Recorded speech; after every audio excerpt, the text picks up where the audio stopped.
Imagine living in a world where the difference between life and death wasn't measured in dollars, but in your ability to bring down a single animal.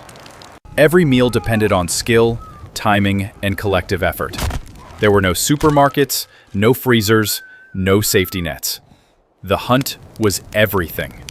It fed the family, clothed the community, and even decided whether a village would survive the winter. This was life for Native American peoples across the continent for thousands of years. When most people today picture Native American hunting, the image that often comes to mind is a lone figure with a bow and arrow, perhaps stalking a deer. While that image isn't wrong, it tells only a fraction of the story. The reality was far more complex and far more ingenious.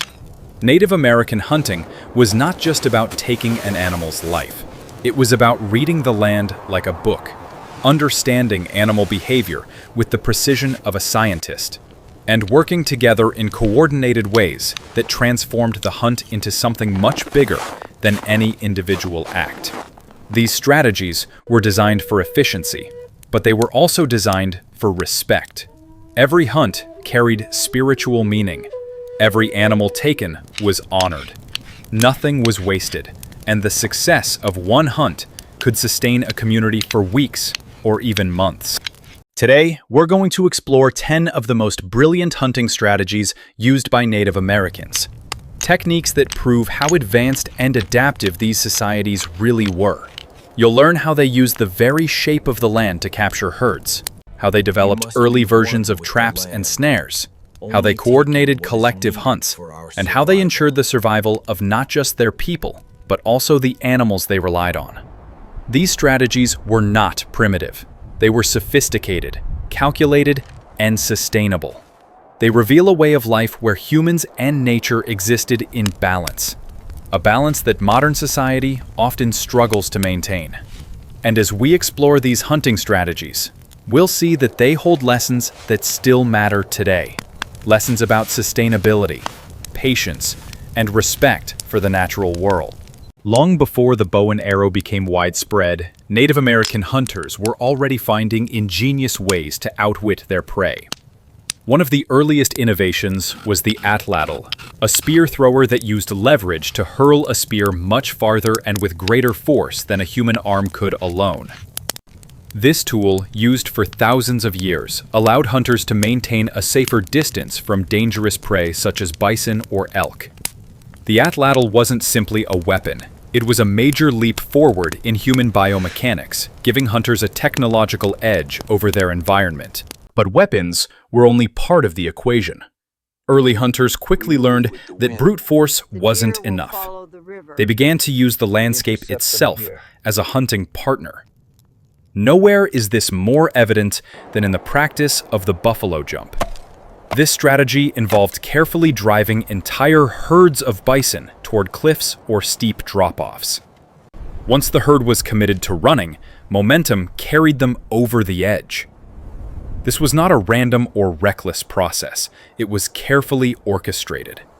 Communities would spend days preparing for a jump, building drive lines of rocks, brush, and other natural materials to funnel the animals toward the cliff. Hunters disguised as wolves or bison acted as decoys to guide the herd. Others were stationed along the drive lines to shout, wave hides, or make noise at just the right moment to keep the animals running in the desired direction. When successful, a buffalo jump could provide meat, hides, bones, and sinew for an entire village through the winter. The process didn't end with the kill. Butchering, processing, and preserving the meat was a community effort that required speed, coordination, and skill to prevent spoilage. The hides were tanned for clothing and shelter, the bones shaped into tools, and even the fat and marrow were rendered into nutrient-rich food. These early innovations were not merely about survival. They represented a shift toward planned, collective action, a hallmark of sophisticated society. They also reflect a deep understanding of animal behavior. Hunters had to know where the herds traveled, when they were most likely to be in a particular area, and how they would react under stress. In this way, the first great hunting strategies were as much psychological as they were physical. North America is a continent of extremes, from Arctic tundras to sun-baked deserts, dense forests to endless prairies. And Native Americans adapted to all of them with astonishing precision. What worked in one region would never work in another, so strategies were as diverse as the landscapes themselves. In the Arctic, Inuit hunters became experts in tracking and harvesting marine mammals, like seals and whales. They learned the locations of seal breathing holes and would wait silently for hours, even in sub-zero temperatures, harpoon poised and ready. When a seal surfaced to breathe, the hunter struck with lightning speed. These hunts were often done with multiple people, and once the animal was caught, the entire community helped haul it in, process the meat, and share it among families. In the deserts of the Southwest, other tribes used entirely different strategies. The Hopi and Navajo organized rabbit drives, where groups of hunters slowly herded jackrabbits toward a central enclosure. Once the animals were inside, they were dispatched quickly and efficiently. This method not only provided food, but also kept rabbit populations in check, which helped protect crops from overgrazing. Coastal tribes developed advanced fishing techniques. The construction of fish weirs, carefully placed rock or wood barriers in rivers, allowed them to trap fish during spawning runs. Fish could then be harvested in large numbers with minimal effort. On the Pacific Northwest coast, the Makah and Nuu-chah-nulth famously hunted whales using cedar canoes and harpoons tipped with bone or iron. Whale hunts were dangerous and required extraordinary skill, but the payoff was immense, providing food and oil that could sustain a village for months. These examples demonstrate a key truth. Native American hunters were not passive participants in nature.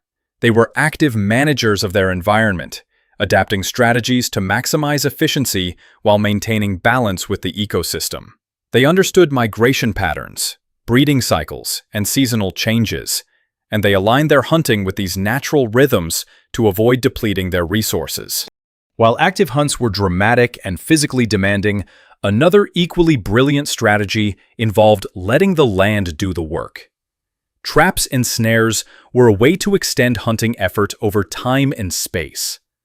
A single hunter could set multiple traps along known animal trails and check them later, effectively multiplying his productivity without constant pursuit.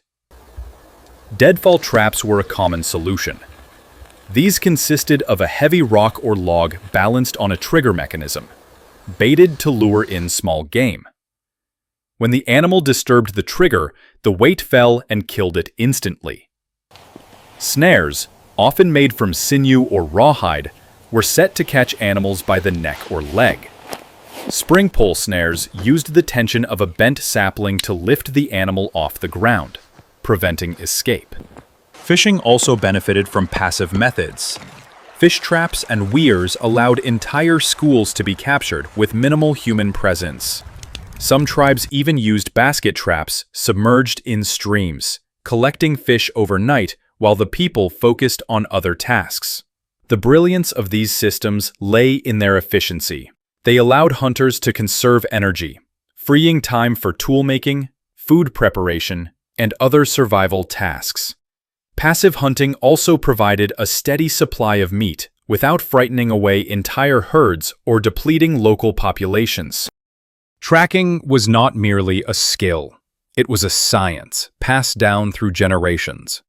Hunters learned to read the land like a living book.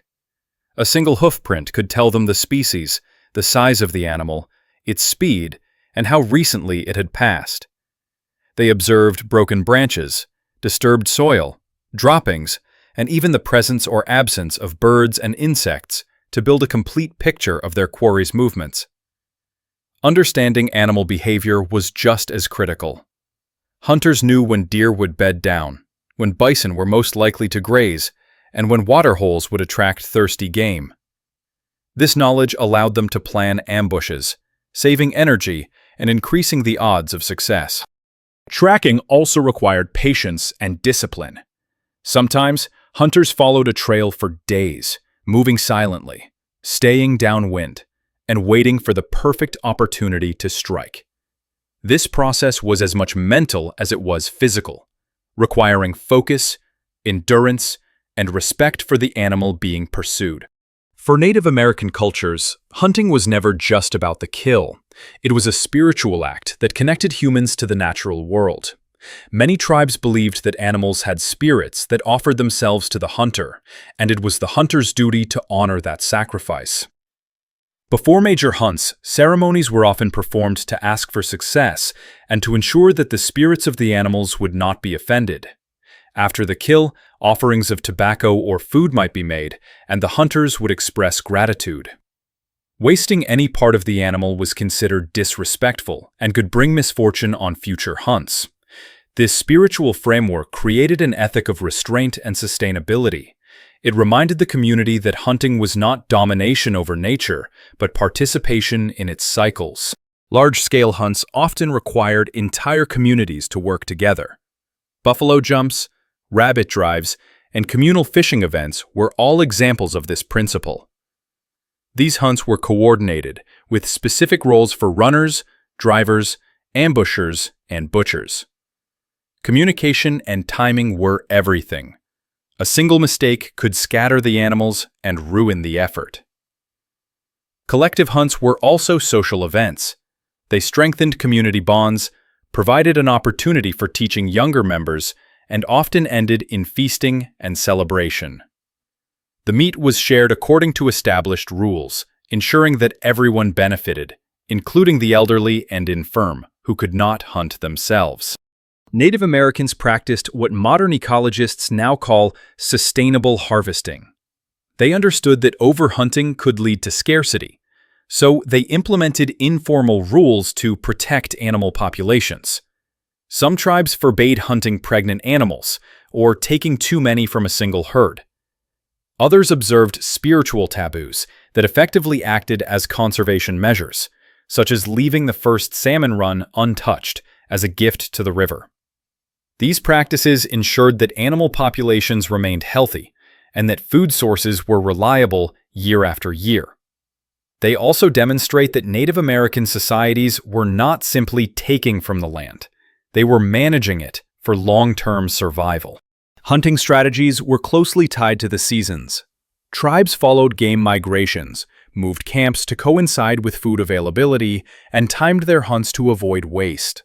For example, bison hunts were often organized in late summer or early fall, when the animals were at their fattest and the cooler weather helped preserve meat. This seasonal knowledge was passed down through oral tradition and reinforced through ceremony.